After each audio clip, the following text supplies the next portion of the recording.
Marunong magdala ng sarili si Celestina Reyes. Hindi ito isang kasanayang natututunan.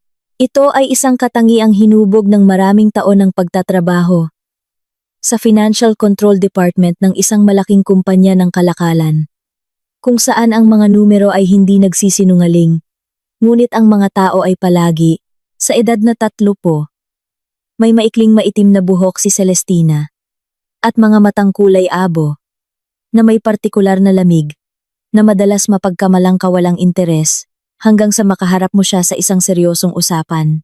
Doon mo malalaman, hindi ito kawalang interes. Ito ay pasensya ng isang taong marunong maghintay ng tamang sandali. 5 taon siyang nagtrabaho sa mga spreadsheet at ulat. Kayang makita ang isang pagkakamali sa isang dokumentong may daan-daang pahina sa loob lamang ng 15 minuto. At hindi kailanman nagtaas ng boses sa mga pulong kahit na ang kanyang mga kasamahan ay nagsasabi ng mga bagay na walang katuturan. Pinahahalagahan siya ng pamunuan dahil sa kanyang malamig na ulo. Ang kanyang asawa, tila ganoon din. Bagaman nitong mga huling panahon, napapansin ni Celestina na ang salitang pinahahalagahan ay napalitan na ng salitang ginagamit sa isip ng kanyang asawa. Hindi pa lang nito inaamin ng malakas. 7 taon na silang magkasama. Ang unang 3 ay naging maayos. Pagkatapos, parang nakasanayan na lang. Pagkatapos, ang nakasanayan ay nagsimulang bumagal. Ngunit kinukumbinsi ni Celestina ang kanyang sarili. Panahon ng trabaho, hindi maganda ang takbo ng negosyo ni Antonio. Ninenerbiyos ang tao. Lilipas din ito. Sanay siyang ipaliwanag ang kahinaan ng iba sa pamamagitan ng mga pangyayari. Bahagi rin ito ng kanyang pagkatao at, marahil, ang pinakamahina niyang bahagi. Si Antonio Reyes ay 7 taong mas matanda sa kanyang asawa. May-ari siya ng isang maliit na network ng mga tindahan ng gamit sa bahay. 4 na branch sa iba't ibang distrito ng Metro Manila. Isang bodega sa labas ng lungsod. 2 upahang manager.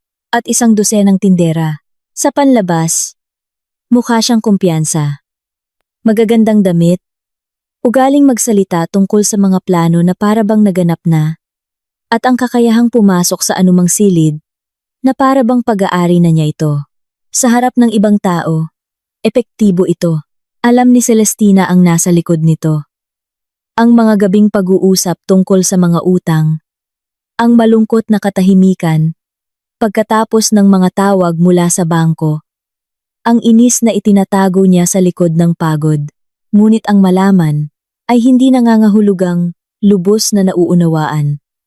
Nagsimula ang Martes ng umaga sa isang text mula sa kanyang ina. Sumulat si Ginang Sofia noong gabi pa ng Lunes. Anak, napagdesisyonan namin ng papa mo na pumunta diyan ng ilang araw. Namimiss na namin kayo. Sabi ng papa mo, matagal na siyang hindi nakapunta sa Maynila.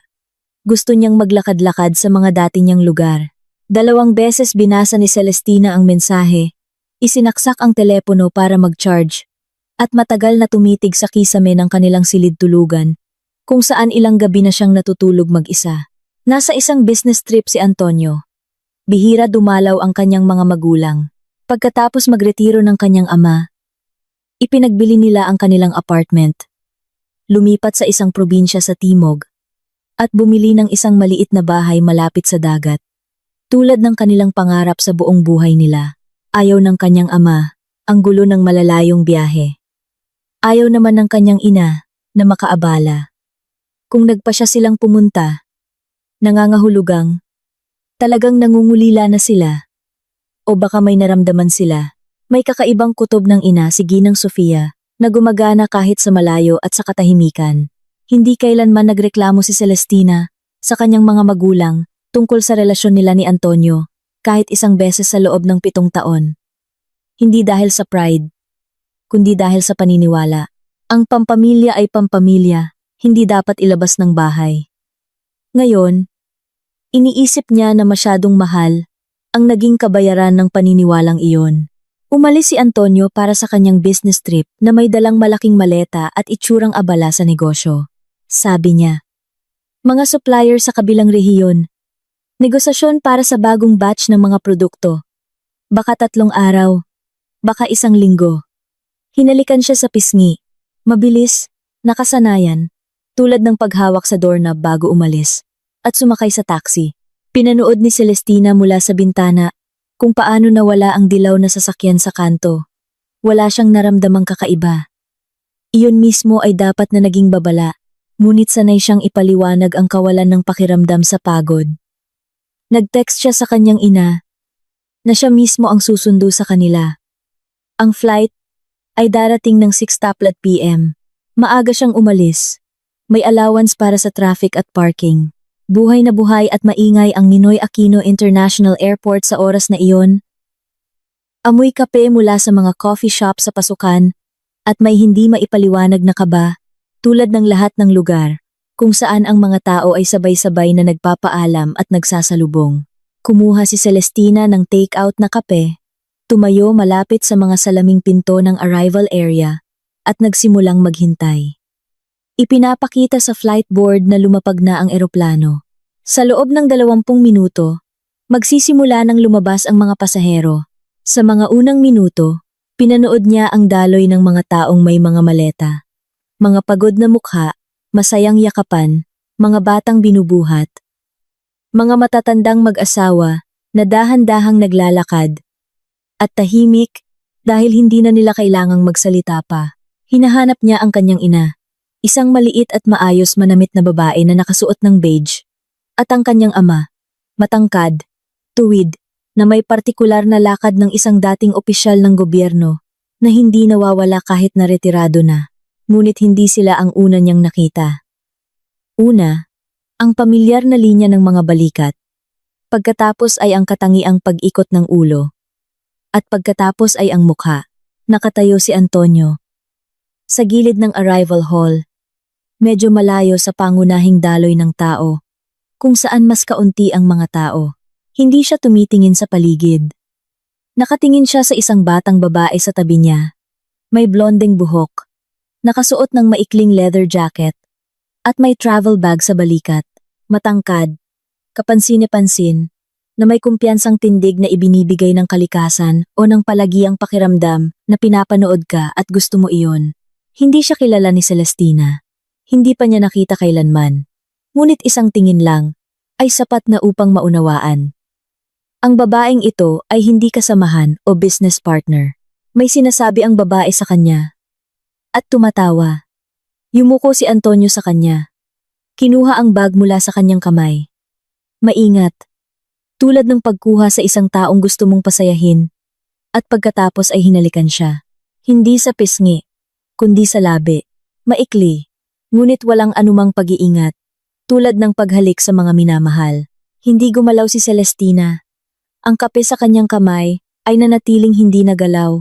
Nakatayo siya.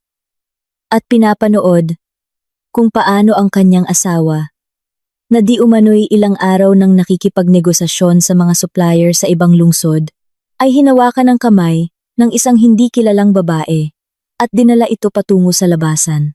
Magkatabi silang naglakad, balikat sa balikat, at sa kanilang kilos ay mayroong espesyal na pagkakasanay na hindi nabubuo sa isang pagkakataon lamang. Ganyan maglakad ang mga taong matagal nang sanay na magkasama. Dala niya ang bag ng babae. Ito ay isang maliit na bagay. Ngunit ang maliit na bagay na ito ang pinakamasakit sa lahat dahil matagal nang hindi niya dinadala ang mga bag ni Celestina o ano paman. Sa kanyang dibdib, mayroong tila gumalaw. Hindi agad sakit, kundi isang mapurol. Halos pisikal na tulak, para bang umuga ang sahig sa ilalim ng kanyang mga paa at agad na bumalik sa dati, ngunit may nagbago sa balanse magpakailanman. Humakbang si Celestina. At sa sandaling iyon, isang mabigat at mainit na kamay ang dumapo sa kanyang balikat. Anak, boses ng kanyang ama. Kalmado, malalim, walang anumang sobrang nota. Lumingon siya. Nakatayo si Roberto Cruz sa tabi niya. Isang lalaking 65 taong gulang na may tuwid na likod at mukha na sa loob ng dekada ng pagtatrabaho sa City Hall ay nagkaroon ng partikular na kahinahunan na hindi mabibili o maaarte. Nakita na niya ang lahat, naunawaan ang lahat, bago pa man niya o kasabay niya Nakasulat ito sa paraan ng paghawak niya sa kanyang kamay. May kumpiyansa, walang panginginig, tulad ng isang taong nakagawa na ng isang panloob na desisyon. Si Roberto Cruz, sa kanyang panahon, ay nangasiwa sa mga usapin ng lupa at investment policy sa City Hall. Daan-daang tao na may magagandang business plan at nakatagong intensyon ang dumaan sa kanyang opisina. Sanay siyang kilalanin ang pagkakaiba ng isa sa isa mula sa unang pag-uusap. Noong 7 taon na ang nakalipas nang dumating si Antonio Reyes para manligaw. Matagal siyang tinitigan ng kanyang biyenan at walang sinabi. Hindi siya tumutol, ngunit hindi rin natuwa. Inakala ni Celestina noon na ayaw lang pakawalan ng kanyang ama ang kanyang anak. Ngayon, iniisip niya na mas marami lang alam ang kanyang ama kaysa sa sinasabi nito. Sa likod niya ay nakatayo ang kanyang ina. Si Sofia, maliit, nakasuot ng beige. Eksakto kung paano siya inilarawan ni Celestina sa kanyang isip at nakatingin sa kanyang anak na may partikular na pag-aalala na kayang itago ng mga ina sa likod ng isang bahagyang ngiti. Ngunit hindi kailanman kayang alisin nang tuluyan sa kanilang mga mata. Papa, nagsimulang magsalita si Celestina at hindi niya nakilala ang sarili niyang boses. Masyadong mahina, masyadong basag sa iisang salitang iyon. Anak, ulit ng kanyang ama. At sa salitang iyon ay naroon na ang lahat. Ang pag-unawa, ang sakit na kaya niyang itago, at isang bagay na matatag, tulad ng isang desisyong ginawa nang walang pag-aalinlangan. Hayaan mong turuan natin siya ng isang leksyon na hinding-hindi niya malilimutan. Tumingin siya kung saan nakatayo si Antonio kanina. Papunta na ito sa labasan. Tuwid ang likod. May kumpiyansa. May binubulong ang babae sa tabi niya. Nakangiti siya. Dumaan sila sa harap nila. 3 metro ang layo mula kay Celestina. At hindi siya lumingon kahit isang beses. Walang naramdaman. Hindi napansin ng asawa. Ang biyenang lalaki. Ang biyenang babae. Wala sa mga taong ang presensya. Ay dapat sanang may kinalabog sa loob niya. Iyon. Marahil, ang pinakamasakit sa lahat kung lalapit ka ngayon. Sabi ng kanyang ama. Dahan-dahang lumapit. Sasabihin niyang, kasamahan lang. Business meeting. Ikaw ang nag-imbento ng lahat. Gagawa ka ng eksena sa publiko. Gagawin kang may kasalanan sa pagiging histerikal at kukunin niya ang inisyatiba. Magaling sila sa ganyan. Nakakita na ako ng maraming ganyang tao sa mga nakaraang taon. Nabubuhay sila sa reaksyon ng iba, parang gasolina. Tahimik si Celestina. Pinanood niya ang 2 figura na halos mawala na sa karamihan ng tao malapit sa mga salaming pinto. Hindi natin kailangan ng eskandalo. Patuloy ng kanyang ama sa isang kalmadong boses, na para bang nagpapaliwanag ng isang bagay na halata. Kailangan natin ng isang tiyak na suntok, sa tamang lugar, sa tamang oras, nang walang ingay. Papa! Sa wakas ay nasabi niya. At sa pagkakataong ito, mas matatag ang kanyang boses. Kakarating niyo lang. Eksakto! Maikling sagot ni Roberto, at hinawakan siya sa siko. Kaya, hanapin muna natin ang sasakyan, umuwi tayo, maghapunan, at pagkatapos ay mag-usap tayo ng mahinahon at seryoso. Tahimik na niyakap ni Sofia ang kanyang anak, hindi mahigpit, ngunit matagal. Hindi umiyak si Celestina, nakatayo sa gitna ng maingay na arrival hall at nararamdaman kung paano may isang bagay sa loob niya na dahan-dahan, napakalamig, na nagsisimulang magbago ng ayos. Hindi nasisira, kundi nagbabago ng ayos. Tulad ng isang gusaling ginigiba hindi sa pamamagitan ng pagsabog, kundi sa paraang metodikal. Palapag bawat palapag. Nang walang pagmamadali. Lumabas sila sa ibang pinto. Nakaalis na si Antonio, kasama ang kanyang kasama. Hindi na hinanap ni Celestina ng tingin. Nahanap niya ang kanyang sasakyan sa parking. Isinakay ang mga bag ng kanyang mga magulang sa trunk. At ilang minuto siyang nakaupo lang sa driver's seat. Halos walang laman ang parking sa sulok na iyon.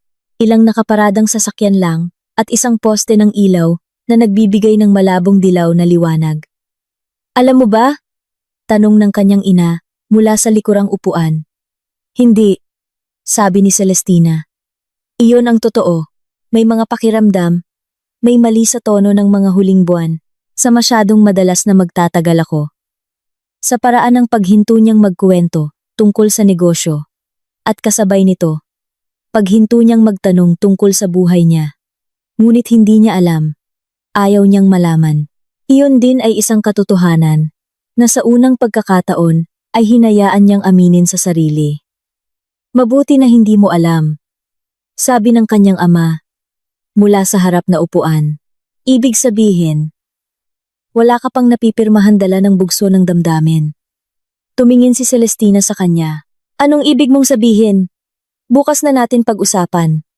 Lumingon siya, at nagtama ang kanilang mga mata. Mga matang kulay abo. Pareho silang mag-ama. Hindi lang sa panlabas na anyo, kundi pati na rin sa parehong ugali, na hindi sumuko, nang hayagan. Ngayon, magmaneho ka lang, walang nagsalita, sa daan. Tumingin ang kanyang ama sa bintana, sa abenida, at mga ilaw ng mga tindahan. Ilang taon na siyang hindi nakapunta sa lungsod na ito, ngunit tumingin siya ng walang nostalgia, kundi may atensyong pangnegosyo ng isang taong sinusuri ang sitwasyon. Tahimik na hinawakan ng kanyang ina, ang balikat ng anak mula sa likuran. Walang sinasabi. Bahagya lang humihigpit ang hawak sa mga kurbada. Nagmaneho ng maayos si Celestina, humihinto sa bawat traffic light, at iniisip kung paano nagsimula ang araw na ito ng normal. Kape, email sa trabaho, listahan ng bibilhin, inihaw na isda para sa kanyang ama. Nang makarating sila sa bahay, nag-vibrate ang kanyang telepono. Mensahe mula kay Antonio. Hi, naghahapunan kasama ang mga partner. Bukas, may meeting sa umaga. Tatawag ako pagkatapos. Kiss. Binasa ni Celestina. Inilagay ang telepono sa bag, lumabas ng sasakyan, at binuksan ang trunk. Ako na, sabi ng kanyang ama. Sige, sagot niya. Kinuha ng kanyang ama ang dalawang maleta, at naglakad papunta sa entrance ng building. Tuwid ang likod. Pantay ang hakbang. Ang kanyang mukha ay ganoon na lang, na walang sinumang makakahalata, na isang oras lang ang nakalipas, ay may nakita siyang nagpabago ng kanyang opinyon, sa kanyang manugang mula sa itaas hanggang sa ibaba. Tumawag si Antonio noong Miyerkules ng gabi, mga 8:00. Kakatapos lang ni Celestina magligpit ng pinagkainan. Naghuhugas ng pinggan ang kanyang ina, habang ang kanyang ama ay nakaupo sa silya malapit sa bintana na may tasa ng tsaa at may binabasa sa telepono. Nang lumitaw ang pangalan ng kanyang asawa sa screen, natigilan si Celestina ng isang segundo. Pagkatapos ay kinuha ang telepono at lumabas sa pasilyo. Isinara niya ang pinto ng marahan, walang ingay. Sumandal siya sa pader at idinikit ang telepono sa kanyang tainga. Hello, sabi ni Antonio sa boses ng isang taong pagod ngunit nagtitiis. Kamusta ka dyan? Okay lang, sagot niya ng pantay. Kamusta ang meeting? Mahirap. Ang mga supplier? Pinapatagal, hindi kami magkasundo sa presyo. Siguro 1 o 2 araw pa. Pagod na pagod ako. Huminto siya ng 1 segundo. Hindi mo ba ako namimiss? Kinakaya ko, sabi ni Celestina. Hindi mas mainit, hindi mas malamig kaysa sa dati. Eksakto kung paano siya nakikipag-usap sa kanya sa mga nakaraang buwan. Kung kailan halos wala nang natitira sa kanila na matatawag na totoong pag-uusap, kundi palitan na lang ng mga formal na parirala, na walang kahulugan. Nakikinig siya sa boses nito, at iniisip kung gaano kadali para sa kanya ang magsinungaling. Walang pag-aatubili, walang paghinto, walang anumang tensyon, tulad ng isang taong matagal nang ginagawa ito. At sanay na. Sige, tatawag ako bukas. Good night. Good night din, sagot niya. At pinatay ang tawag. Tumayo siya sa madilim na pasilyo, hawak ang telepono. Hindi niya tinanong kung kumusta ang araw niya. Hindi niya inalam kung kumain na ba siya, o kung may nangyari ba. Wala siyang tinanong. Naglagay lang ng check sa kanyang panloob na listahan ng mga dapat gawin. Natawagan na ang asawa. Pwedeng isara na ang tab na ito. Inilagay ni Celestina ang telepono sa bulsa at bumalik sa kusina. Siya? Mahinang tanong ng kanyang ina. Hindi lumilingon mula sa lababo. Siya. Kumpirma ni Celestina at kumuha ng pamunas, walang tinanong ang kanyang ama. Matagal na niyang nagawa ang kanyang mga conclusion. Pinatay ni Ginang Sofia ang tubig at lumingon sa kanyang anak. Matagal siyang tumingin, walang salita. Pagkatapos ay niyakap lang siya. Maikli, mahigpit, makaina, at binitawan. Minsan, iyon lang ang magagawa ng isang ina, at kasabay nito, ang pinakakailangan. Hindi umiyak si Celestina. Hindi sa unang pagkakataon sa loob ng 2 araw na ito. At hindi dahil walang dahilan. Dahil ang mga luha ay nangangailangan ng pagpapakawala ng kontrol. At hindi pa niya kayang gawin iyon. Hindi ngayon. Pumunta siya sa banyo. Naghilamos. Matagal na tumingin sa salamin. 40 taong gulang. 7 sa mga iyon. Kasama ang isang taong, ayon sa nangyari, hindi niya kilala tulad ng inaakala niya. O kilala, ayaw lang buuin ang larawan hanggang sa dulo. Dahil natatakot siya na iyon mismo ang mabubuo. Tumutulo ang tubig mula sa kanyang mukha. Sa salamin, isang babaeng may tuwid na tingin. At mahigpit na nakatikom na mga labi ang nakatingin pabalik. Hindi nasira. Nag-iipon ng lakas. Kinabukasan, Huwebes ng umaga. Bago maghanda si Celestina para sa trabaho, pinakiusapan siya ng kanyang ama na manatili sandali. Nasa kusina silang dalawa. Hindi pa lumalabas si Ginang Sofia at si Roberto ay nagsalita ng pantay, tulad ng pagsasalita tungkol sa mga bagay na mahalaga, ngunit hindi nangangailangan ng labis na emosyon. Walang panimula at walang dagdag na salita. Ang kondo ay nakapangalan sa iyo, simula niya. Iyon ang pinakamagandang desisyon ninyo, sabi ni Celestina. Regalo ninyo, deed of donation. Ang may-ari?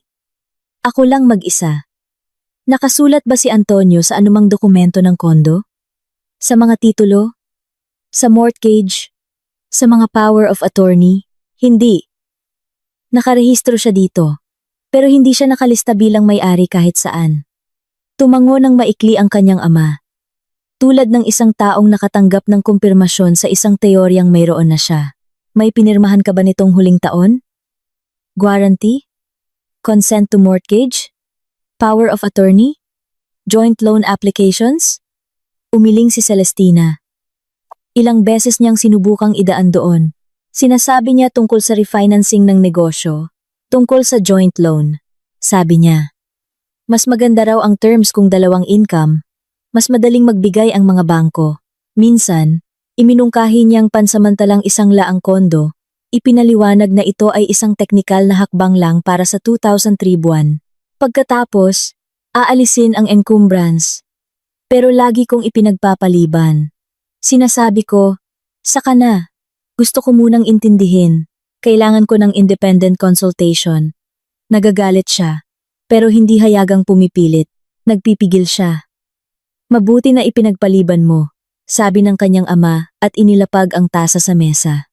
Hindi ito simpleng usapan tungkol sa pampamilyang pananalapi. Ito ay isang plano. Sinadya at sunod-sunod. Tumingin si Celestina sa kanya. Sigurado ka? Hindi pa. Pero malapit na. Kinuha niya ang kanyang telepono. May isang taong pinagkakatiwalaan ko na sa loob ng maraming taon, si David Lim. Isang financial consultant. Mas naiintindihan niya ang tungkol sa mga utang, credit risks, at bankruptcy mechanisms kaysa sa karamihan ng mga bank analyst na nakilala ko sa mga taon ko sa City Hall.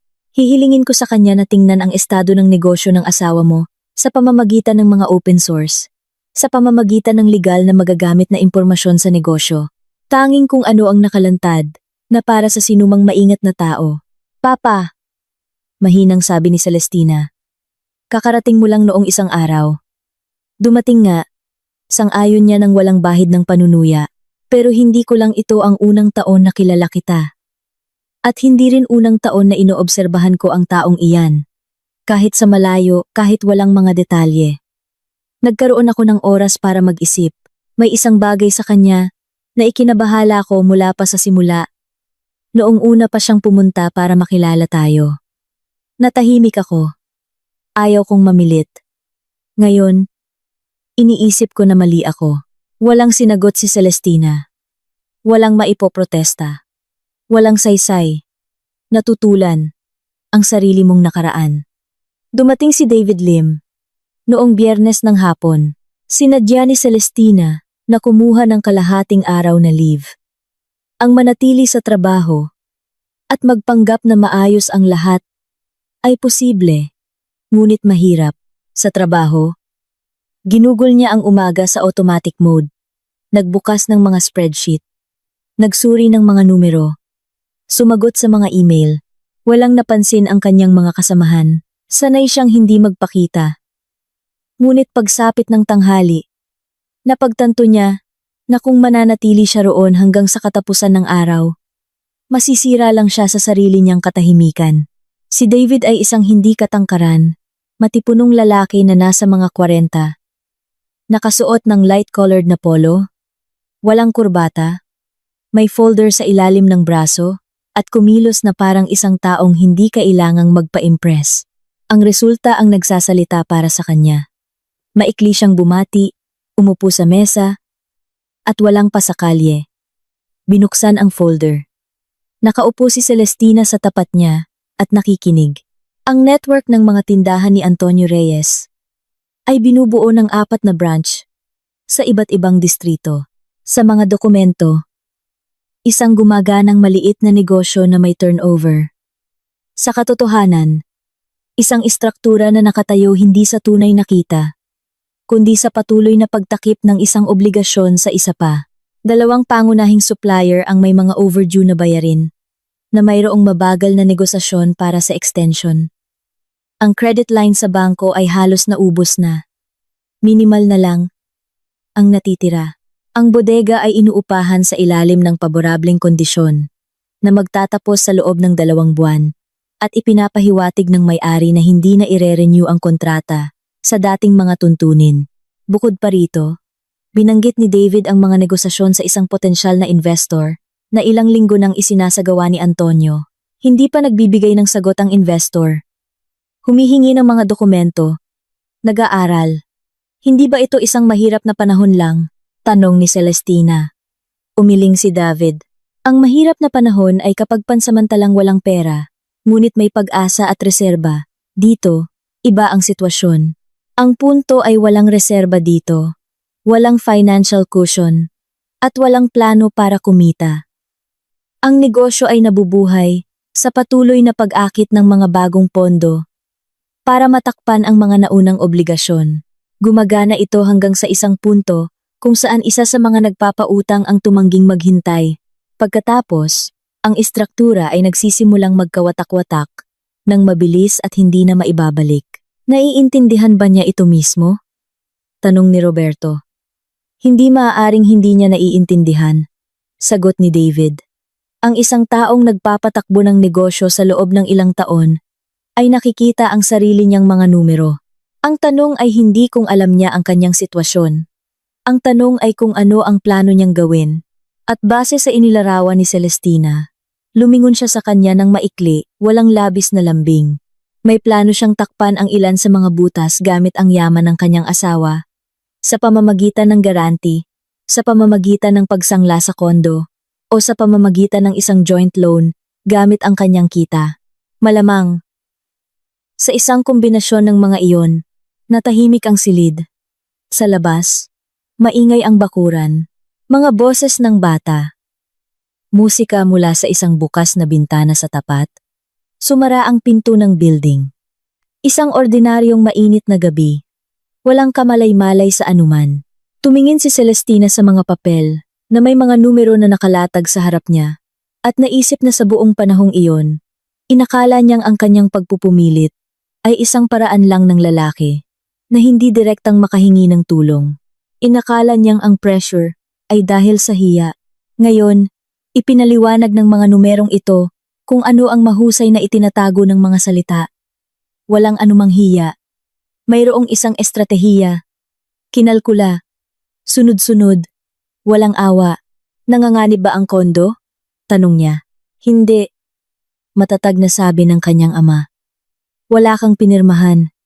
Ang kondo ay nakapangalan sa iyo sa pamamagitan ng isang deed of donation. Iyon ay iyong personal na ari-arian. Hindi ito kasama sa inyong conjugal property. Sa panahon ng diborsyo, hindi niya ito maaaring angkinin nang walang pambihirang dahilan. Sa inyong kaso, walang ganoong dahilan.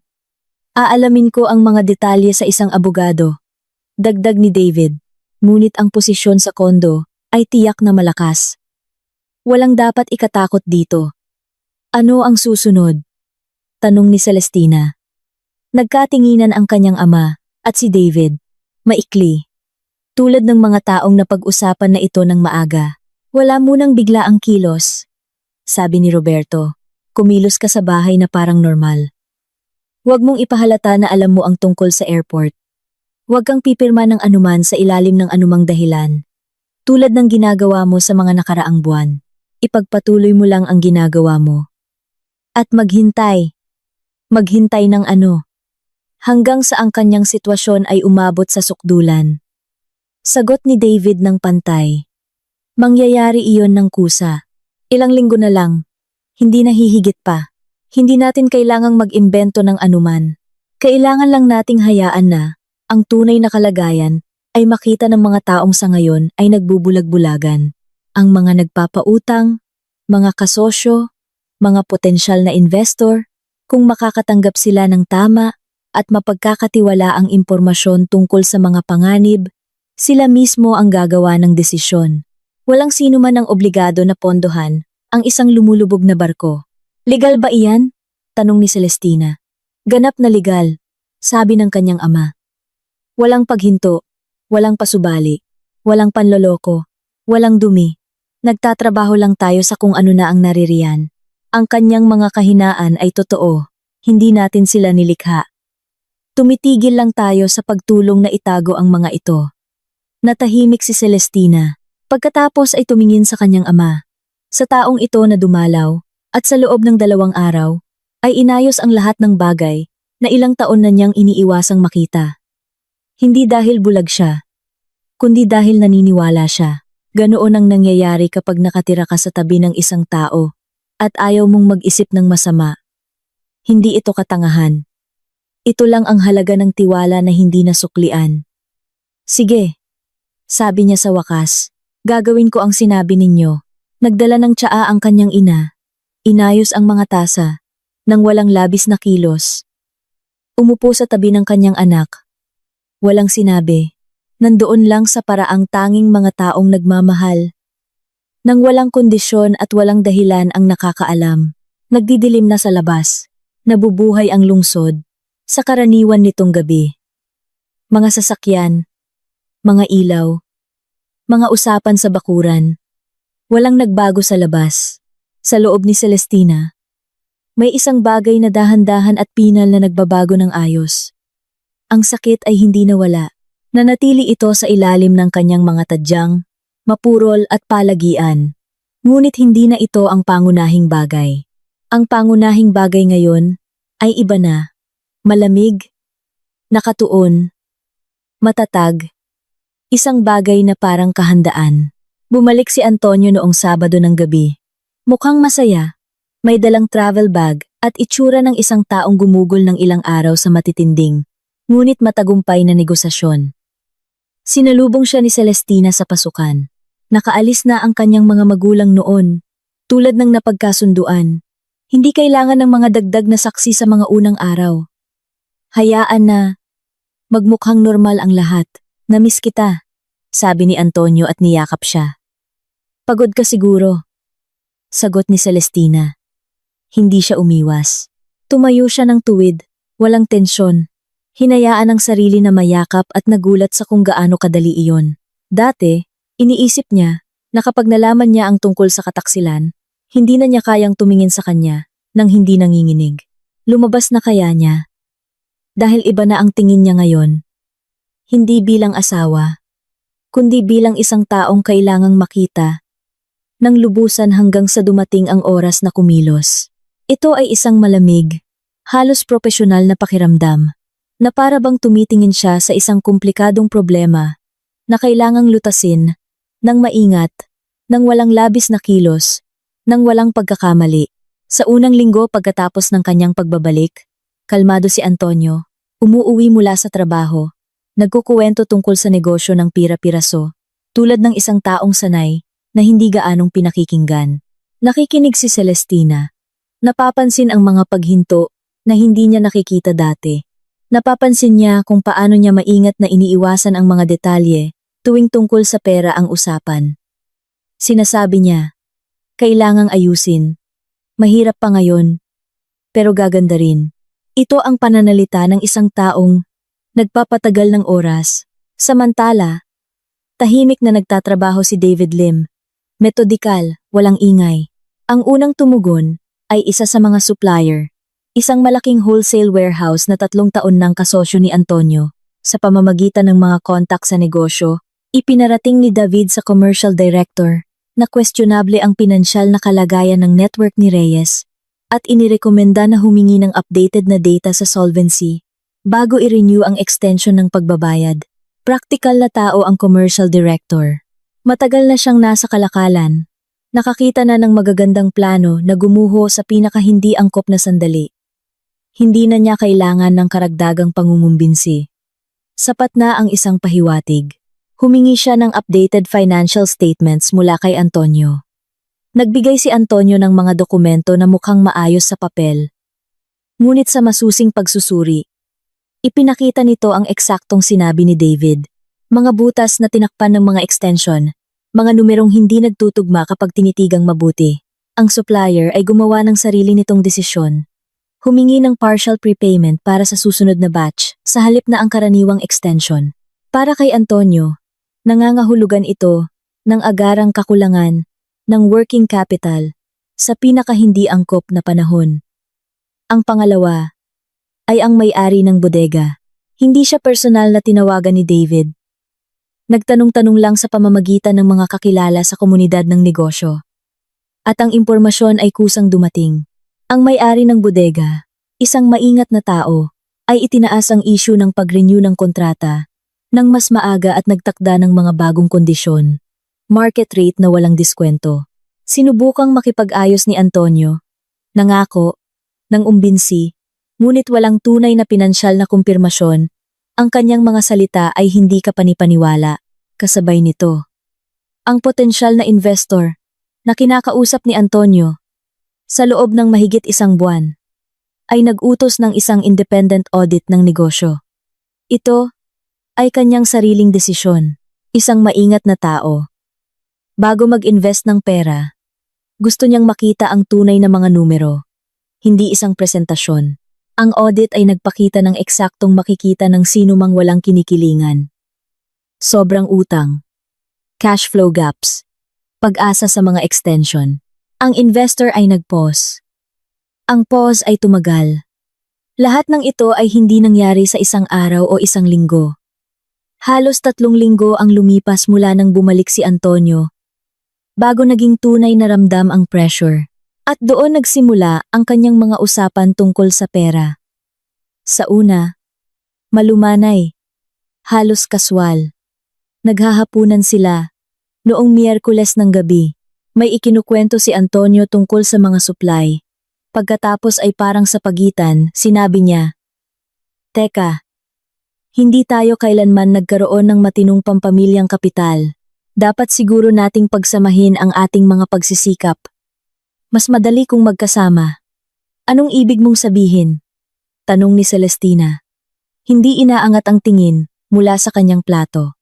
"Well, sa negosyo. Alam mo naman kung paano iyan gumagana. Pamilya tayo. Ito ang ating pinagsamahan. May sarili akong trabaho," sabi niya ng mahinahon. "Isa akong empleyado, hindi negosyante." Tumango si Antonio at hindi na bumalik sa paksang iyon noong gabing iyon. Ngunit pagkatapos ng 3 araw, bumalik siya, mas tiyak na ngayon. Sinabi niya na may pagkakataong i-refinance ang isa sa mga pautang sa mas mababang interes. Ngunit kailangan ng pangalawang borrower na may kumpirmadong kita. "Teknikal lang ito," paliwanag niya. Wala kang tunay na panganib. Pangalan lang sa kontrata. Antonio.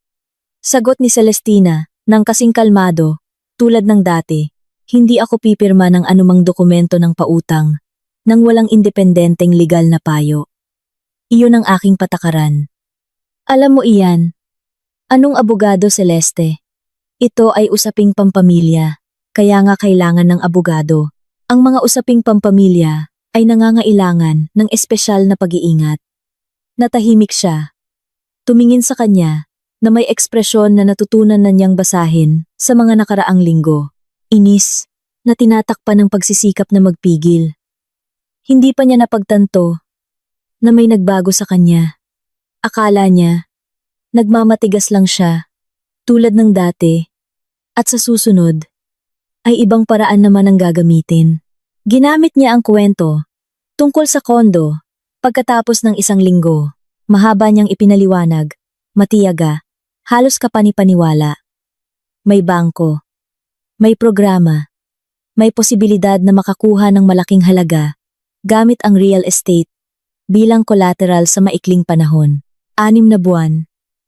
At bayad na ang utang. Tanggal na ang collateral. Malinis ang lahat. Ikinuwento niya ito isang gabi habang nakaupo sila sa sala at nagsalita siya ng mahinahon. Tulad ng pagsasalita ng isang bagay na inensayo na. Nakinig si Celestina.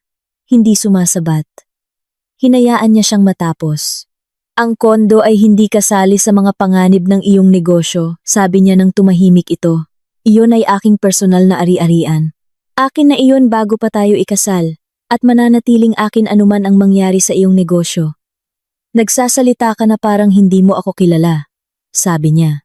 At may bahid ng hinanakit sa kanyang boses. Iyong partikular na mapilit, na hinanakit na ginagamit. Bilang isang kasangkapan, nagsasalita ako bilang isang taong naiintindihan kung ano ang kanyang pinipirmahan. Tumayo si Antonio mula sa mesa. Naglakad-lakad sa silid.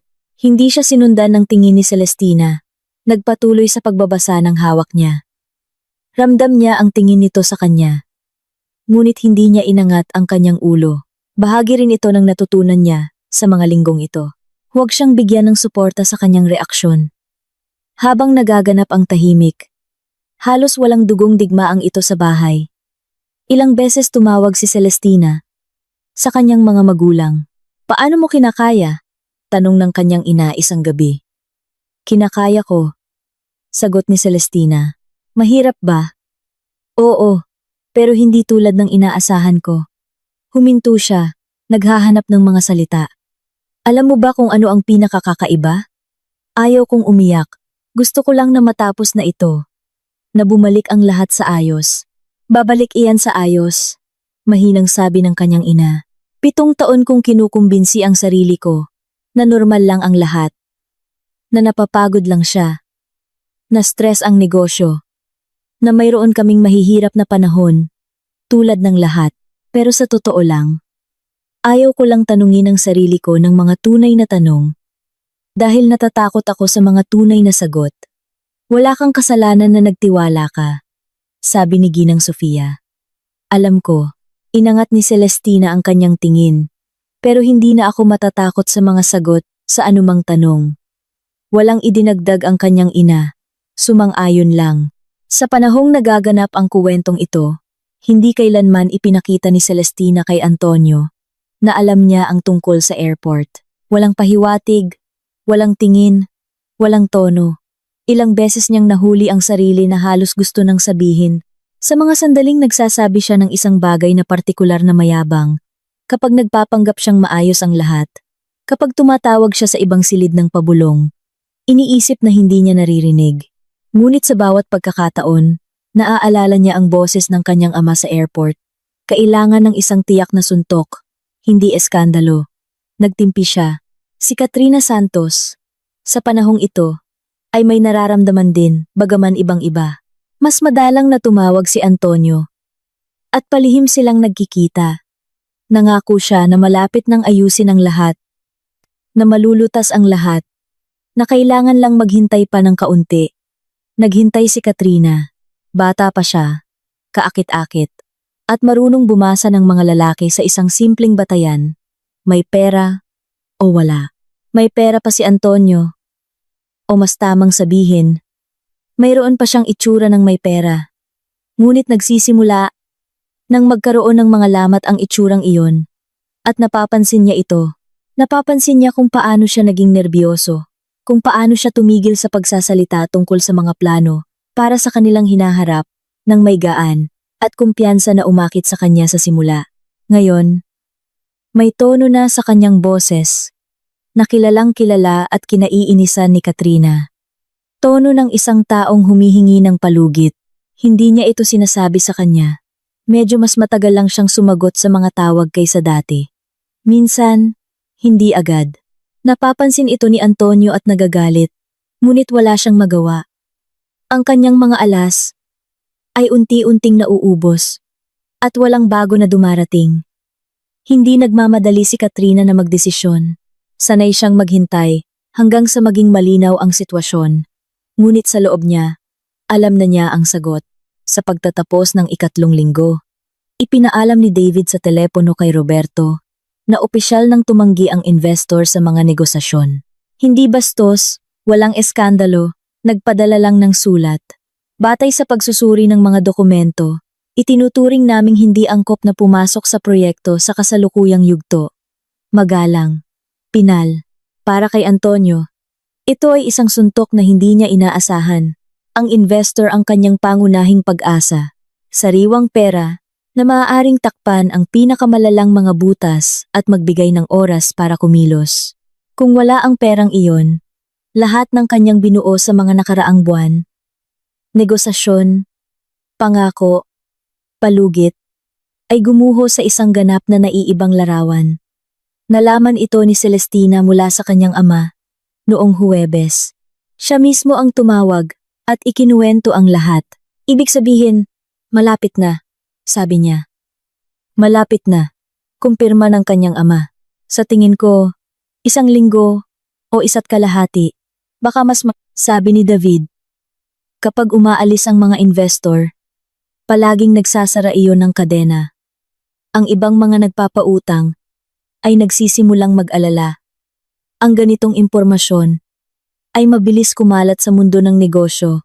Bawat isa ay gustong mauna na makuha ang sa kanila. Nagsisimula iyon ng isang proseso na hindi na mapipigilan mula sa loob. Ano ang matitira sa kanya? Tanong ni Celestina. Mga utang, maikling sagot ng kanyang ama. At isang pagtatangkang humanap ng sinumang magbabayad nito. Ang huling pagtatangka ay ikaw, o mas tamang sabihin, ang iyong kondo at ang iyong kita. Kaya naman ang pag-uusap na sisimulan niya sa malapit na hinaharap ay ang magiging pinakamapilit sa lahat. Maging handa ka. Handa ako, sabi ni Celestina. At tinapos ang pag-uusap. Sa mga sumunod na araw, naglakad-lakad si Antonio sa bahay na parang isang taong may nasira sa loob, ngunit hindi pa niya napagdesisyonan kung aaminin ba niya ito ng malakas o hindi. Pinagmasdan siya ni Celestina nang may malamig na atensyon na natutunan niya sa mga nakaraang linggo. Halos tumigil na siyang magsalita tungkol sa negosyo. Samantalang dati, kahit sa masamang panahon, palagi siyang nakakahanap ng mga salita para ipaliwanag ang sitwasyon sa paborableng paraan. Mag-imbento ng dahilan kung bakit malapit nang umayos ang lahat. Ngayon, tahimik siya. Ang katahimikang ito ay mas makahulugan kaysa sa anumang salita. Noong Lunes, hindi siya pumasok sa opisina hanggang tanghali. Nakaupo sa kusina na may telepono. May tinitingnan, nagtatype ng mensahe. Tinitingnan ulit na may kaba at walang saysay na kilos ng mga daliri na nangyayari sa isang taong naghahanap ng solusyon at hindi makahanap. Aalis si Celestina para sa trabaho ng 8:30. Nakita niya siya. Nagsali ng kape sa thermos. Isinara ang kanyang coat. Inangat ni Antonio ang tingin sa kanya. Magtatagal ka ba ngayon? Hindi ko alam, sagot niya. Depende. Tumango siya at muling tumitig sa telepono. Noong Miyerkules tumawag si David. Maikli niyang ipinaalam kay Celestina sa isang mensahe. Ipinaalam ng bangko kay Antonio ang pagtanggi sa pag-renew ng credit line. Hindi lang ito isa pang suntok. Ito ang mismong punto kung saan nagsisimulang gumuho ng tuluyan ng istruktura ng utang. Kung walang credit line, walang working capital. Kung walang working capital, walang produkto. Kung walang produkto, walang kita, na kahit noon pa man ay halos hindi na sapat para sa mga kasalukuyang gastos. Binasa ni Celestina ang mensahe sa kanyang desk sa trabaho. Inilagay ang telepono sa drawer. At bumalik sa ulat na kanyang sinusuri. Tinapos ang isang pahina. Pagkatapos isa pa. Pagkatapos, tumayo siya. Nagsali ng tubig. At tumayo sa bintana ng 1 minuto. Nakatingin sa kalye sa ibaba. Mga sasakyan. Mga dumadaan. Isang ordinaryong tanghali sa lungsod. Walang espesyal. Noong gabing iyon, sa unang pagkakataon, umuwi si Antonio na talagang wasak. Pumasok siya ng tahimik. Ibinato ang mga susi sa cabinet. Nahulog ang mga ito sa sahig. Hindi niya pinulot. Dumiretso siya sa sala. Nilampasan si Celestina. At umupo sa sofa, nang mabigat, na para bang wala na siyang lakas na tumayo ng tuwid. Hindi niya hinubad ang kanyang jacket. Nakaupo lang, nakayuko ang ulo, at nakatingin sa sahig.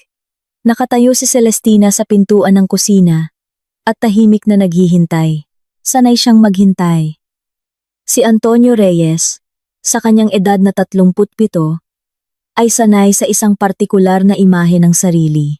Isang taong may kontrol sa sitwasyon, na laging may susunod na hakbang, bagong plano, at matibay na argumento. Ang imaheng ito ay nagbigay sa kanya ng pinakamahalaga sa lahat, ang pakiramdam na siya ay laging isang hakbang na nauuna. Ngayon, habang tinitingnan siya, nakikita ni Celestina ang isang taong wala ng susunod na hakbang, wala ng bagong plano, mga utang lang at isang walang lamang bank account. Anong nangyari? Ang bangko, sabi niya. Hindi inaangat ang tingin. Tinanggihan ng tuluyan. Naiintindihan ko, sagot ni Celestina ng pantay. Inangat ni Antonio ang kanyang ulo. May isang bagay sa tono niya ang nakasakit sa kanya. Masyadong kalmado, masyadong pantay, walang simpatiya. Naiintindihan mo? Ulit niya. Iyon lang ang masasabi mo? Ano ang gusto mong marinig? Tumayo siya. Naglakad-lakad sa silid ng nerbiyoso. Mabilis, tulad ng isang taong kailangang may gawin gamit ang kanyang mga kamay para hindi sumabog. Celeste, kailangan ko ng tulong mo. Totoo. Ngayon na, nakikinig ako.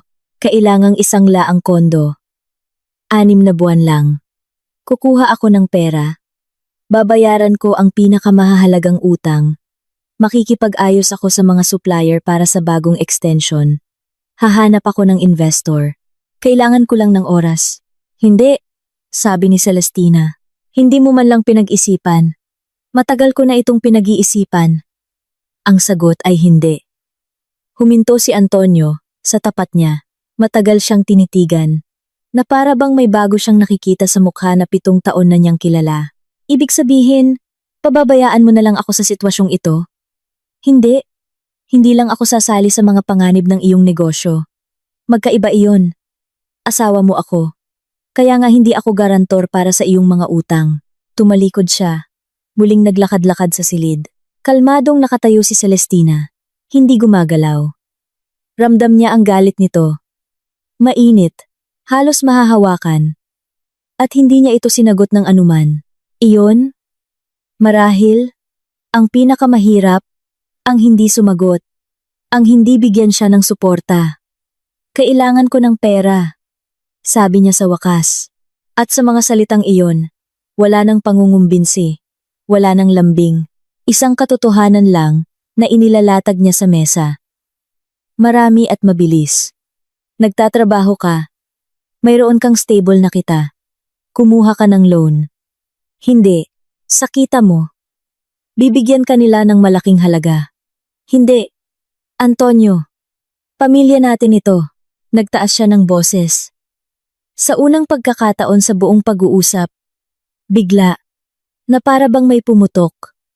Hindi ka maaaring tumayo lang dyan. At panoorin ang lahat na gumuho. Hindi ko ito itinayo, mahinang sabi ni Celestina. At hindi ito gumuho ngayon. At hindi dahil sa bangko. Natahimik siya, tumingin sa kanya, na may ekspresyon ng isang taong nakarinig ng isang bagay na ayaw niyang maintindihan. Ngunit huli na. Anong ibig sabihin niyan? Dahan-dahan niyang tanong. Ibig sabihin, ang negosyo mo ay may problema. Na hindi lang nitong huling buwan. Sagot niya ng kasing kalmado. At mas alam mo iyan kaysa sa akin. Hindi sumagot si Antonio. Muli siyang umupo sa sofa. Ngayon, hindi na mabigat, kundi parang nanghina. Nawala ang galit, na isang segundo lang, ang nakalipas, ay nagbibigay hugis sa kanya. Natahimik siya. Pagkatapos ay nagsalita ng mahina. Walang dating agresyon, halos kaswal. Sige na, kung gumuho man ang lahat, hindi mahalaga. Mabubuhay na lang tayo sa pagbebenta ng iyong mga alahas. Marami namang binigay na diamante sa iyo ang tatay mo. Sa buong buhay mo, obligado kang tulungan ang iyong asawa sa mahirap na sitwasyon. Teka, ano nga ulit ang code ng safe? Nakatayo si Celestina at nakatingin sa kanya. Hindi niya alam kung ano ang eksaktong inaasahan niyang marinig. Ngunit hindi ito. Hindi ang ganoong kasimple. Katangahang formulasyon kung ano siya para sa kanya sa lahat ng mga taong iyon. Hindi isang kasosyo. Hindi isang minamahal. Kundi isang insurance. Isang reserbang daan. Isang item sa budget. Kung sakaling mabigo. Akala niya, masasaktan siya, na may masisira sa kanya ang parira lang iyon o, sa kabaligtaran, magdudulot ng isang alon na mahirap pigilan. Ngunit walang sakit, walang alon, mayroon lamang kakaibang pakiramdam ng ganap na kalinawan na nangyayari kapag ang huling tanong ay sa wakas ay nakakakuha ng huling sagot. 7 taon niyang kinukumbinsi ang sarili na nakikita niya ang isang taong napapagod lang, nag-aalala, nagtitiis sa abot ng kanyang makakaya. Ngayon, nakikita niya siya ng totoo, hindi na niya sinubukang itago. Dahil hindi niya ito itinuturing na kailangan. May isang bagay sa loob niya. Ang huling nananatili mula sa dati, ay bumagsak sa ilalim, at nanatili roon, walang sakit, walang pait. Okay, sabi niya. Narinig kita. Bumalik siya sa kusina. Isinara ang pinto sa likod niya. At ilang minuto siyang nakatayo sa tabi ng lababo. Nakatingin sa bintana. Nagdidilim na sa labas. Sumindi ang ilaw sa bakuran. Dilaw.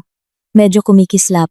Sa ilalim nito, isang matandang babae ang nakaupo sa isang bangko na may aso sa tali. Nakatingin ang aso sa kung saan. Isang napaka-ordinaryong tanawin. Kinuha ni Celestina ang kanyang telepono at nag-text sa kanyang ama. Oras na. Dumating ang sagot pagkatapos ng 1 minuto. Nakuha ko. Bukas. Kasama si David. Halos hindi siya nakatulog noong gabing iyon. Hindi dahil sa kaba, kundi dahil sa kakaibang, halos pisikal na kalinawan na dumarating pagkatapos gumawa ng isang pinal na desisyon. Ang kanyang mga iniisip ay malinaw, maikli, tiyak. Ano ang kailangang gawin? Sa anong pagkakasunod-sunod? Paano eksakto? Kinabukasan, Huwebes, nakipagkita siya kay David sa isang maliit na cafe malapit sa isang hotel. Ikinuwento niya ang tungkol sa pag-uusap kagabi, ng mahinahon, walang labis na detalye, tanging kung ano ang mahalaga. Nang umabot siya sa parira lang mabubuhay sa gastos mo, ibebenta natin ang mga alahas mo. Walang sinabi si David. Tinaas lang ng bahagya ang kanyang mga kilay ng 1 segundo, tulad ng isang taong nakatanggap ng kumpirmasyon sa isang bagay na alam na niya. Nagsalita si David ng direkta sa punto. Ang sitwasyon niya ngayon ay ganito. Binawi ng bangko ang credit line. Humihingi ang supplier ng prepayment na wala siya. Tinaasan ng may-ari ng bodega ang upa.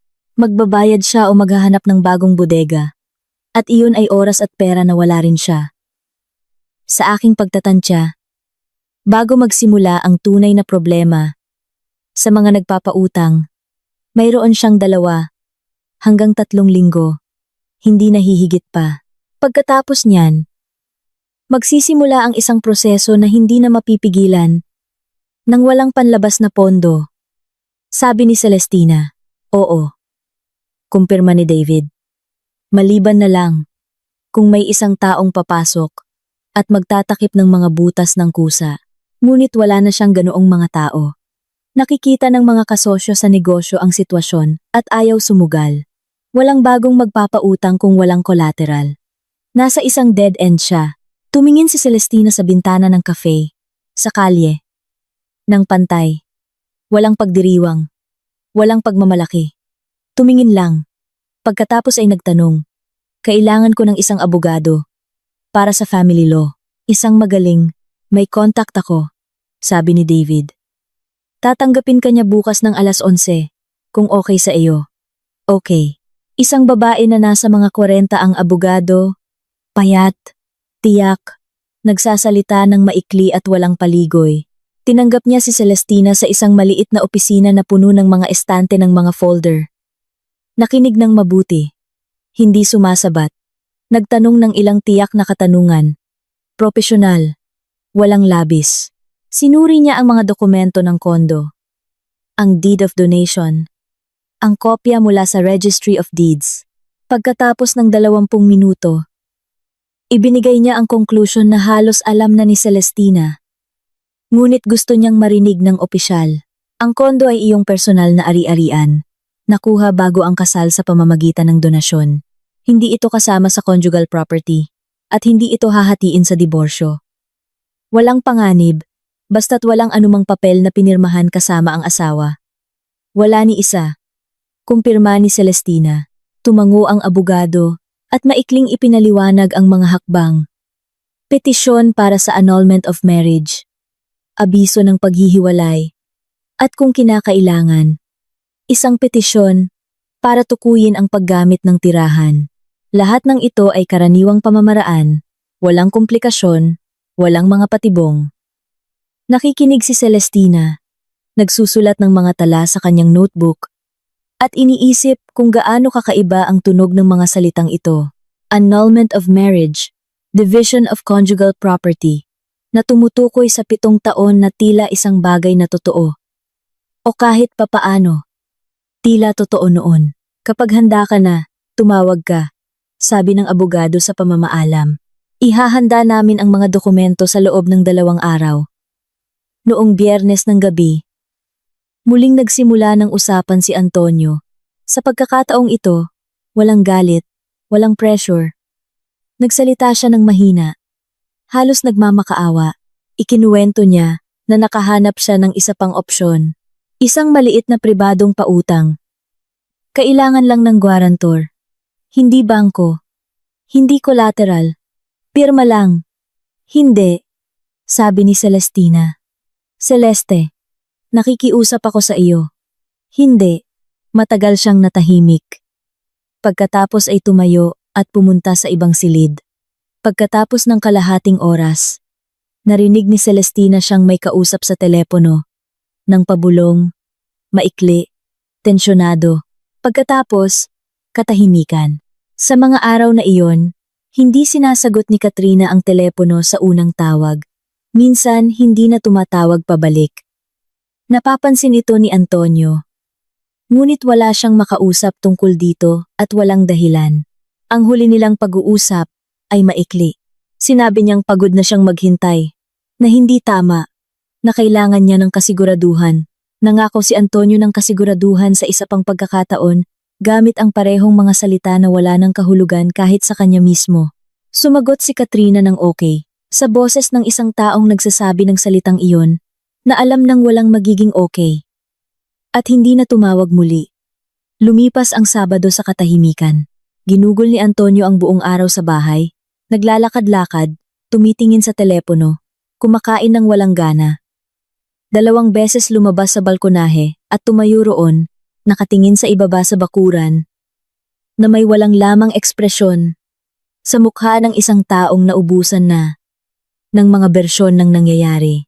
Nagtatrabaho si Celestina sa laptop sa kwarto, lumalabas lang para pumunta sa kusina. Halos hindi sila nag-uusap. Ang katahimikang ito ay iba.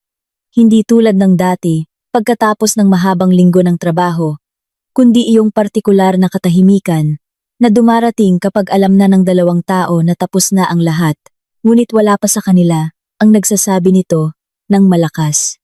Iniisip ni Celestina na sa loob ng ilang araw, ang kondo na ito ay magiging kanya na lang ulit. Nauuwi siya at magiging tahimik dito sa ibang paraan kaysa ngayon. Hindi katahimikan ng paghihintay at tensyon, kundi katahimikan ng isang espasyo na pag-aari mo. Hindi niya pinangarap ang higit pa rito. Sa ngayon, sapat na marating ang dulo ng sinimulan sa airport. 5 linggo na ang nakalipas. Noong Lunes ng gabi, tumawag si Celestina sa abogado at hiniling na ihanda ang mga dokumento. Pantay ang kanyang boses, walang panginginig, walang paghinto, tulad ng isang taong matagal nang nagdesisyon at ngayon ay ginagawa na lang kung ano ang kasunod. Maikling sumagot ang abogado. Bukas ng 10:00, handa na ang lahat. Nagpasalamat si Celestina. Ibinaba ang telepono at ilang sandali siyang nakaupo sa katahimikan ng kwarto, nakatingin sa saradong pinto. Sa likod ng pinto ay ang sala. Nakaupo doon si Antonio. Naririnig niya siyang naglilipat ng mga channel. Humihinto sa isang bagay, naglilipat ulit. Hindi nanonood. Pinupuno lang ang katahimikan ng tunog. Ito rin ay natutunan na niyang mapansin. Noong Martes ng umaga, mas maaga siyang gumising. Nagtimpla ng kape. Ininom ito habang nakatayo sa bintana, nakatingin sa gumigising na bakuran. Tulog pa si Antonio. Nagbihis siya, kinuha ang kanyang bag, tahimik na lumabas, tulad ng paglabas niya tuwing umaga. Walang espesyal. Nang 10:00, kinuha niya ang mga dokumento mula sa abogado.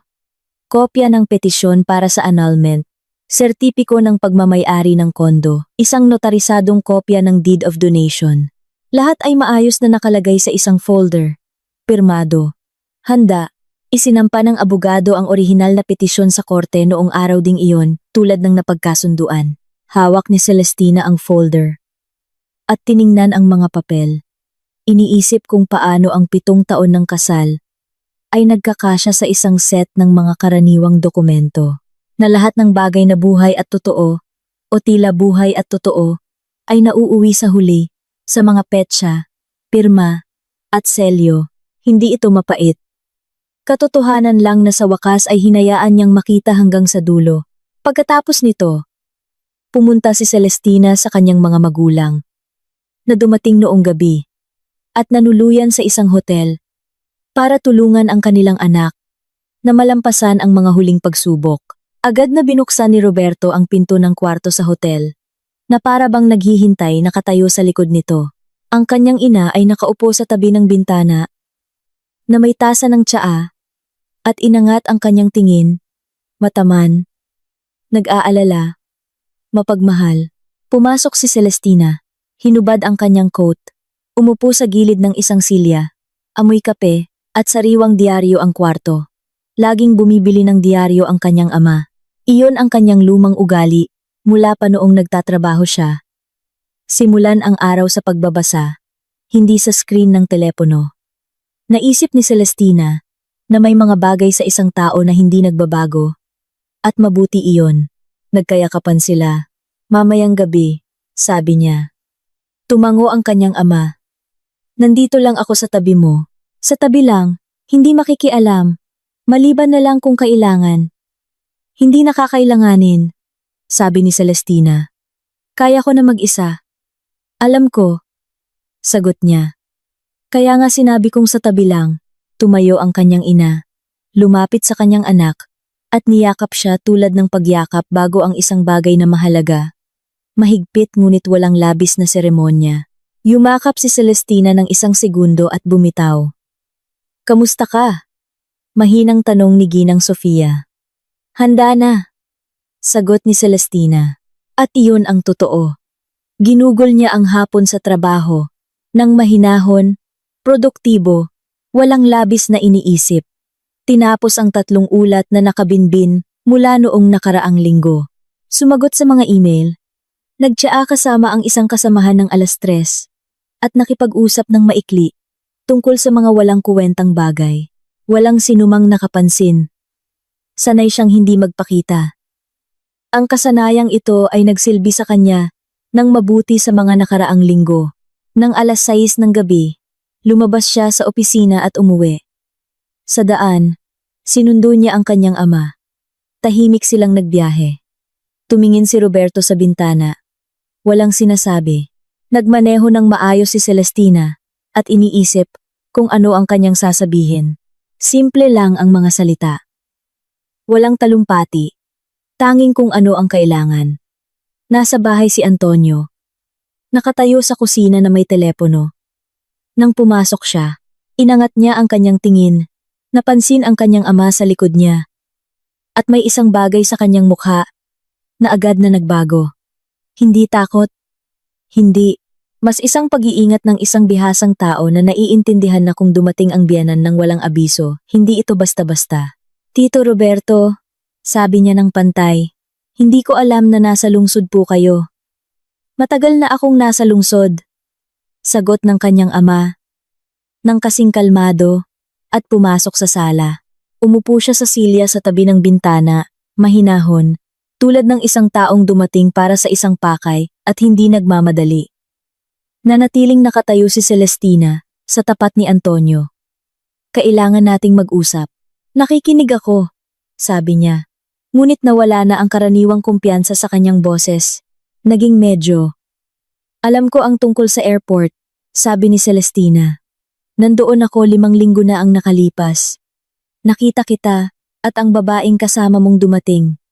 Hindi agad sumagot si Antonio, natahimik ng isang segundo. Na may ekspresyon sa mukha ng isang taong mabilis na nag-iisip ng mga opsyon. Itanggi, ipaliwanag, sumagot ng atake. Pagkatapos ay pinili niya ang una. Kasamahan ko iyon. Business trip. Sabay kami sa flight. Hinalikan mo siya sa lobby sa arrival hall. Sabi ni Celestina. Dala mo ang kanyang bag. Umalis kayo ng magkasama sa taxi. Katahimikan.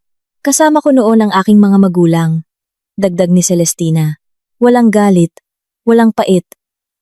Bilang isang katotohanan lang, nakita nila ang lahat ng nakita ko. Kaya't huwag na nating ituloy ang bersyon tungkol sa business trip. Dahan-dahang ibinaba ni Antonio ang telepono sa mesa. Tumingin sa kanya na wala ng pagtatangkang magpaliwanag. Tumingin lang. Alam ko ang tungkol kay Katrina Santos. Patuloy niya. Nagtratrabaho siya bilang tindera. Sa isa sa iyong mga tindahan, hindi lang ito isang buwan nangyayari. Katahimikan. Alam ko rin ang tungkol sa iyong negosyo. Sabi niya, tungkol sa mga nagpapautang, tungkol sa bangko, at sa investor na umalis. Tungkol sa tunay na kalagayan mo, at kung ano ang gusto mo sa akin. Sa lahat ng mga buwang ito, ang kondo, mga alahas, mga pirma, mga garanti, Celeste. Nagsimula siya. Hindi pa ako tapos, mahinahon niyang pagputol. Nagsampa na ako ng petisyon para sa annulment ngayong umaga. Tinanggap na ang mga dokumento. Ang kondo ay aking personal na ari-arian. Nakuha bago ang kasal sa pamamagitan ng donasyon. Hindi ito kasama sa hahatiin. Alam mo iyan. Hinihiling ko sa iyo na lisanin ito sa loob ng 1 oras. Inangat ni Antonio ang tingin sa kanya. Wala nang pagkalito. May galit, mabilis at malamig. Iyong dumarating kapag ang plano ay ganap ng gumuho. Pinagplanuhan mo ang lahat, sabi niya. Akala mo ba hindi ko naiintindihan kung ano ang nangyari nitong mga nakaraang linggo? Naging mas matigas ang kanyang boses. Ang mga supplier, ang may-ari ng bodega, ang investor. Lahat ng iyan ay hindi nagkataon. Ginamit ng tatay mo ang kanyang mga lumang koneksyon. Patunayan mo? Sabi ng kanyang ama mula sa silya. Tahimik. Walang hamon. Nag-alok lang. Lumingon si Antonio sa kanya. Matagal siyang tinitigan, pagkatapos ay tumalikod dahil walang maipapatunay. Ang mga nagpapautang ay gumawa ng sarili nilang desisyon. Ang investor ay nagsagawa ng sarili niyang audit. Kinuwenta ng may-ari ng bodega ang lahat ng panganib. Walang sinumang gumawa ng iligal. Nagising lang ang mga tao sa tunay na kalagayan. Narinig mo ba? Ulit ni Celestina. Kung hindi ka aalis ng kusa, idadaan ko ito sa korte. Bilang may-ari ng tirahan, may karapatan ako. Natahimik si Antonio. Pagkatapos ay kinuha ang mga susi mula sa mesa sa kusina at lumabas. Isinara ang pinto ng malakas. Hindi gaanong malakas. Ngunit sapat na. Nakatayo si Celestina sa gitna ng kusina. Nakinig sa mga papalayo niyang yapak sa hagdanan. Pagkatapos, katahimikan. Lumabas ang kanyang ama mula sa sala. Tumayo sa tabi niya. Hindi yumakap, walang sinabi, tumayo lang. Sapat na iyon. Pagkatapos ng isang oras, bumalik si Antonio para sa kanyang mga gamit. Tahimik siyang nag-empake. Mabilis. Sa isang malaking sports bag. Nagpabalik-balik sa mga silid. Kumuha ng mga damit. Ilang dokumento mula sa drawer ng mesa. Mga charger. At shaver mula sa banyo. Nakaupo si Celestina sa sala. Nagbabasa o nagpapanggap na nagbabasa. Ang kanyang ama ay nakaupo pa rin sa silya na may kalmadong itsura ng isang taong hindi nagmamadali.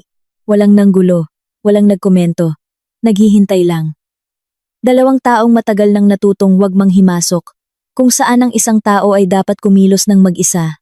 Narinig ni Celestina siyang nagbubukas at nagsasara ng mga pinto ng aparador, ang pag-click ng kandado ng drawer, ang kaluskos ng isang plastic bag, mga ordinaryong tunog sa bahay na 7 taon niyang naririnig.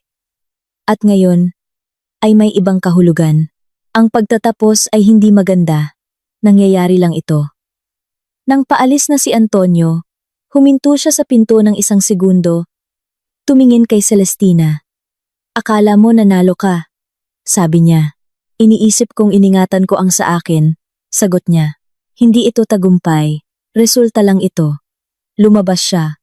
Tahimik na nagsara ang pinto. Ibinaba ni Celestina ang librong hawak niya na hindi naman binabasa. At matagal siyang nakaupo ng tahimik. Hindi siya pinilit ng kanyang ama, ang kanyang ina, na dumating maya-maya at tahimik na pumasok sa apartment. Gamit ang sarili niyang susi na ibinigay ni Celestina ng maaga, ay nagsalang ng tubig para sa tsaa at umupo sa tabi niya. Nagtsaa silang tatlo, nagdidilim na sa labas. Yung espesyal na oras ng gabi, kung kailan lumilipat ang lungsod, mula araw patungong gabi, at ilang minuto itong nananatili, sa isang ginintuang katahimikan, na mahirap ilarawan, ngunit alam ng lahat. Walang sino man ang nagsalita tungkol sa anumang seryoso. Tinanong ng kanyang ama kung may matinong tinapay sa bahay. Pumunta ang kanyang ina para tingnan ang ref. Tumingin si Celestina sa bintana at naisip kung gaano kakaiba ang takbo ng buhay. Ang pinakamahalagang bagay ay nagtatapos ng ganito. Sa tsaa, katahimikan, at tanong tungkol sa tinapay. Walang fanfares. Walang mga pangwakas na talumpati. Nagpapatuloy ka lang sa buhay. Medyo naiiba na. Medyo mas tapat at mas malaya. Nakahanap ng tinapay ang kanyang ina. Kumain sila. Pagkatapos ay matagal pang nakaupo. Nag-uusap tungkol sa mga walang kuwentang bagay. Tungkol sa lungsod. Sa panahon. Sa plano ni Celestina na dumalaw sa kanila sa tag-araw. Mga ordinaryong salita ang pinakakailangan. Sa mga sumunod na araw, lahat ay nangyari ayon sa hula ni David. Ang mga pinagkakautangan ni Antonio, nang makita na walang panlabas na mapagkukunan ng pondo, ay nagsimulang kumilos. Isang humingi ng maagang pagbabayad ng bahagi ng utang. Isa namang hinarang ang susunod na delivery, hanggang sa mabayaran ang atraso. 2 sa 4 na tindahan ang nagsara. Naubos ang paninda. Walang bago. Nagpadala ang may-ari ng bodega ng bill sa bagong rate na hindi kayang bayaran ni Antonio. Sa katapusan ng buwan, nilisan niya ang bodega. Inilabas ang mga natitirang produkto gamit ang isang inupahang diep at dinala kung saan. Sinusubukang ibenta ang kahit ano sa anumang presyo. Nag-resign si Katrina. Ang huling tindahan ay nagsara pagkatapos ng 2 linggo. Sa panahong iyon, hindi na sinasagot ni Katrina ang mga tawag. Talaga, pinalitan niya ang kanyang profile picture sa Messenger. Sa bago, isang hindi kilalang lalaki, Malaki, maayos manamit. Lahat ay malinaw at walang dagdag na paliwanag. Hindi siya kailanman nagpapaliwanag. Bakit pa? Kung malinaw naman ang resulta, ilang beses nag-text si Antonio kay Celestina. Sa una, sinusubukang makipag-ayos, pagkatapos ay may mga panunumbat, pagkatapos ay natahimik. Maikli ang mga sagot ni Celestina at tungkol lang sa annulment, petsa ng hearing, listahan ng mga dokumento, kumpirmasyon ng pagtanggap ng mga abiso. Walang dagdag. Ang annulment ay dumaan ng walang eskandalo. Nagtanong ang hukom ng mga karaniwang tanong. Pareho silang sumagot na hindi na posible ang pagkakasundo. Ang kondo ay hindi isinama sa hatian. Walang basehan. Ang conjugal property, sa loob ng 7 taon, ay kakaunti lang pala. Ang mga muebles na naiwan kay Celestina at ang sasakyan na napunta kay Antonio. Iyon lang. Paglabas sa gusali ng korte, huminto si Celestina sa mga hagdan. Sa tabi niya ay ang kanyang ama at ina. Medyo malayo, binibigyan siya ng sarili niyang espasyo. Sumisikat ang araw ng taglagas. Hindi mainit, hindi rin maalinsangan, kundi iyong espesyal na sikat na maliwanag, ngunit hindi nakakainit. At dahil doon ay tila tapat, inangat ni Celestina ang kanyang mukha dito ng 1 segundo. Naramdaman ang init. Magaan. Halos hindi ka pansin-pansin. At naisip na, marahil, ito ang simula ng isang bagong bagay. Hindi isang pagdiriwang o kaluwagan. Unang araw lang na muling pag-aari na lang niya, pagkatapos ay lumingon siya sa kanyang mga magulang. Tapos na, sabi niya. Tapos na. Kumpirma ng kanyang ina at hinawakan ang kanyang kamay. Walang sinabi ang kanyang ama. Naglakad lang sa tabi niya, mahinahon, pantay, tulad ng dati, tulad noong araw sa airport nang ilagay niya ang kanyang kamay sa balikat niya at sinabing, hayaan mong turuan natin siya ng isang leksyon. Hindi siya naghihiganti noon. Inalis lang niya ang pagkakataon ng isang taksil na mabuhay sa gastos ng tiwala ng iba. Hindi ito parusa. Ito ay proteksyon. Maliit na pagkakaiba sa unang tingin. Ngunit naroon ang lahat. Naglakad si Celestina pababa sa mga hagdan ng korte, sa pagitan ng kanyang ama at ina at hindi iniisip ang nakaraan. Iniisip niya kung ano ang magiging gabi ngayon. Tahimik, sarili niya, walang katahimikan at kasinungalingan ng iba. Gabi lang, katahimikan lang, sarili niyang buhay, na ngayon ay muling pag-aari na lang niya.